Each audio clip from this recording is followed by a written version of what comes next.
I'm Dre de Vera, and this is SEO in 2024.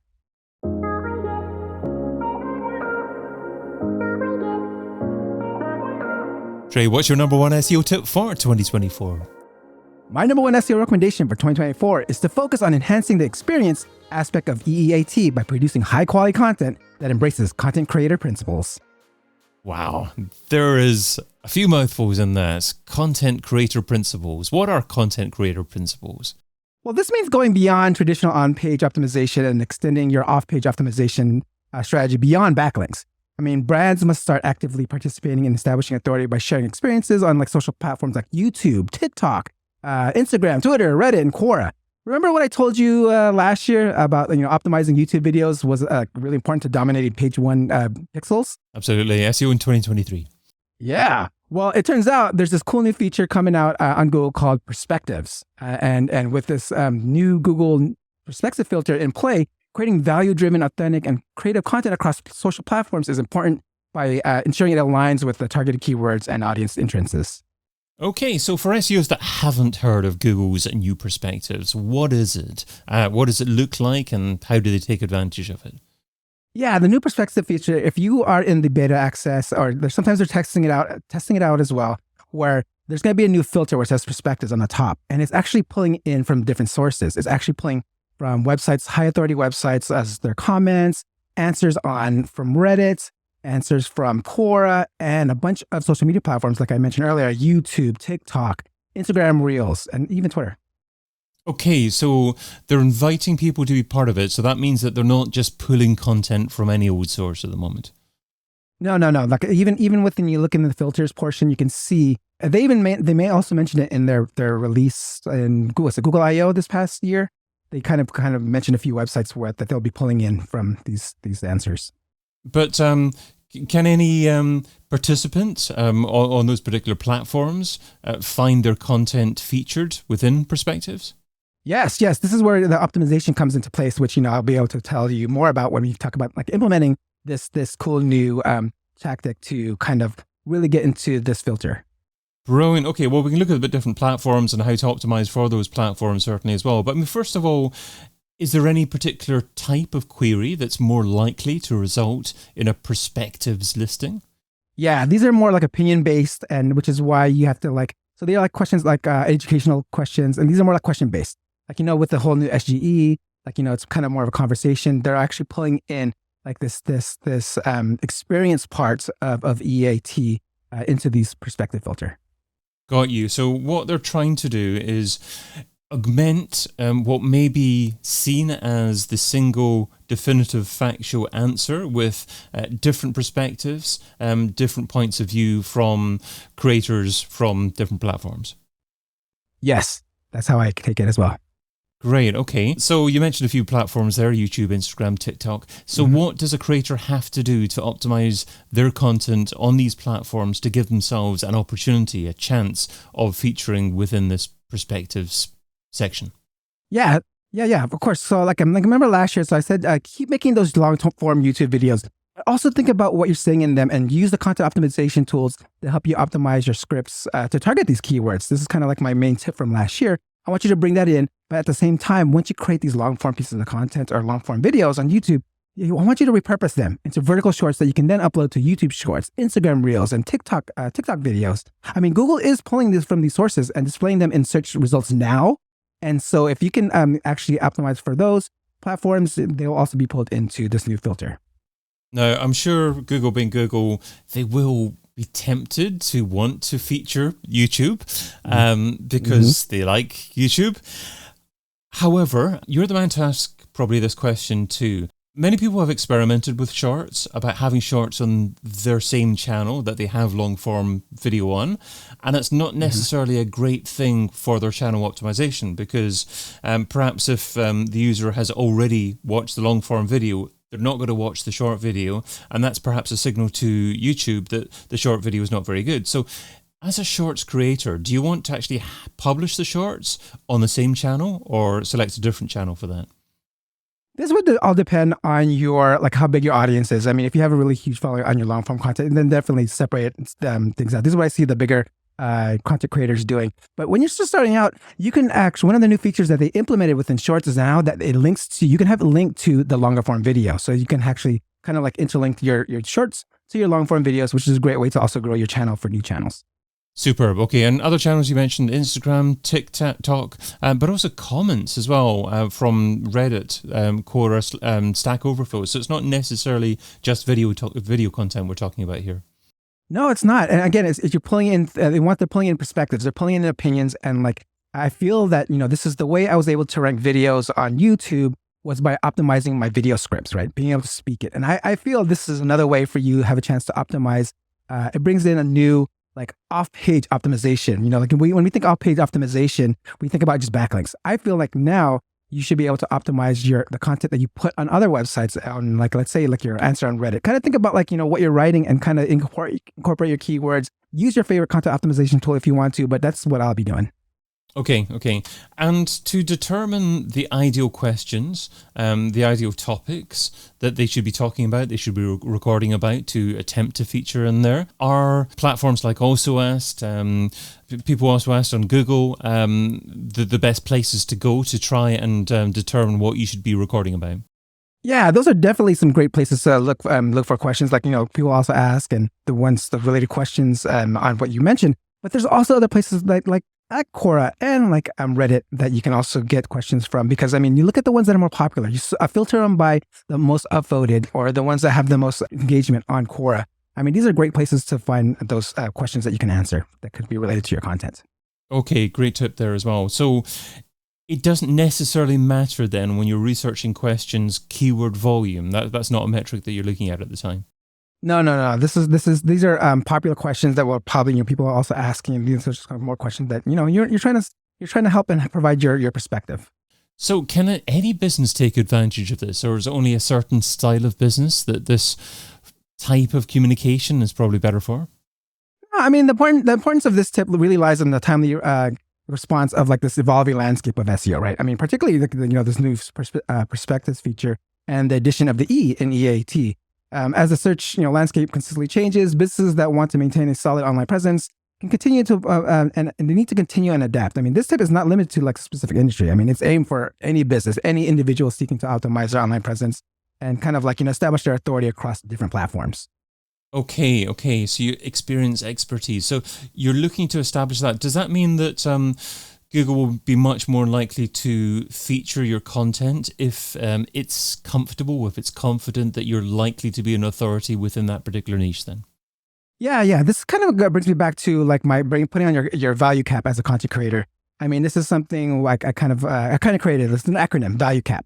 The V stands for like value driven, focus on delivering valuable content across like all platforms like Reddit, Quora, and YouTube. This perspective filter will really prioritize that quality, insightful content, and being value driven really ensures that those contributions to stand out and having a better chance of being featured. The A in value, like authenticity. this is also part of the EEAT. Google places great importance on genuine, credible content. Being authentic really increases that trust and audience and signal, and that signal to Google where your content is like really worth like highlighting. And then value L. Learning, I'm really emphasizing the need to for the flexibility and the continual learning. Creating and adapting to this type of content, from like the keyword optimized Reddit comments to what I was kind of mentioning earlier to optimize YouTube video scripts. These are also chances for you to actually get optimized into this particular filter. You understanding your audience. This is really creating content that aligns with your audience's interests and your needs can really increase your relevancy in the search results. And we all know Google loves showing up content that really what our searchers are looking for. E, having that entrepreneurial spirit, really treat your online engagement as more than just participation. See this as like an opportunity to like really establish thought leadership in your industry, right? Approach these platforms with like an entrepreneurial mindset, innovating with, like in setting trends rather than just like following them. You can build that authority and credibility in your field by really consisting like these valuable insights. And then cap, right? Say you put on your value cap. C, creativity. The perspectives feature really highlights the unique and diverse viewpoints, right? Emphasizing on the importance of really, like creativity and originality. I feel like offering like unique insights based on real experiences can make your content stand out and resonate more with the audience. I feel like this real experience as that layer of authenticity to like the content and really makes it more relatable. I mean, we all know like how this also really appeals not to just people but the search engines, right? And then of course you want to be analytical. I mean, you want to start tracking your performance on these third-party posts that you're looking at, whether it's Twitter, YouTube, Reddit. They all have this internal analytics platform, so pay attention to that, right? And then really use each platform's analytics section to kind of like see how your post is doing. And the last thing, from value cap, the P is persistence. I mean, I feel that regularly like contributing content and engaging in discussions signals to Google that you are an active and reliable information source. Wow, a lot of information there and a lovely way to remember it as well. So I'm wondering if there are other places that you should be publishing this content as well, for instance, on your own website, because there's a lot of value nowadays with having a great FAQ on your website. And you could be perhaps embedding videos from your YouTube shorts on your website, transcribing them, and then probably having those blog posts as well. Is that something that you would encourage people to do?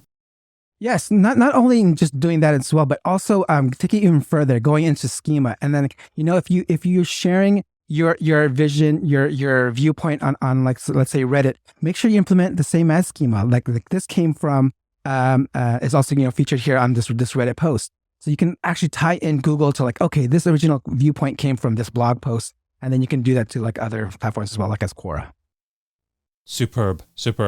And I guess a bonus would be you could perhaps incorporate the production of that content into other longer form content that you're creating anyway. So you host your own SEO video show as well, and you've got different sections in it. And I'm sure that you take parts of it and perhaps use part of that as short form content. Is that the type of strategy that you'd recommend people to do as well?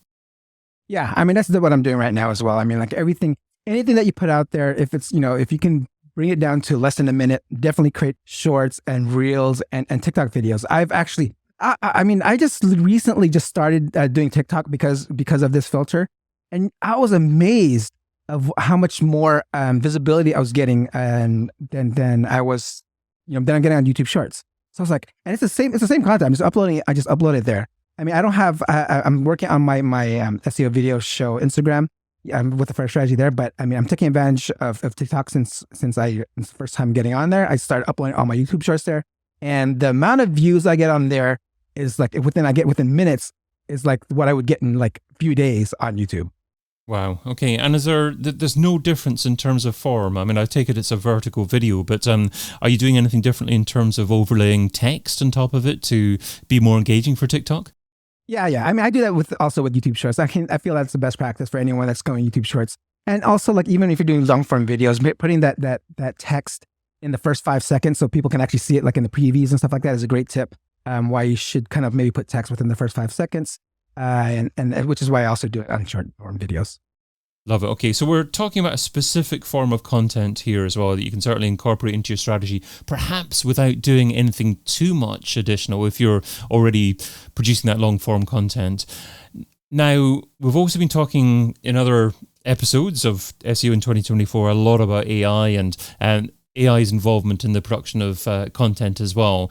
Is there a place within your content production process to leverage the power of AI as well? Yes. I mean, creating those shorts is how I'm actually doing it myself. I mean, taking the long form videos, there's some tools out there that will take your long form videos and really cut them down to like less than 1 minute, and on blocks, and you can pick the blocks.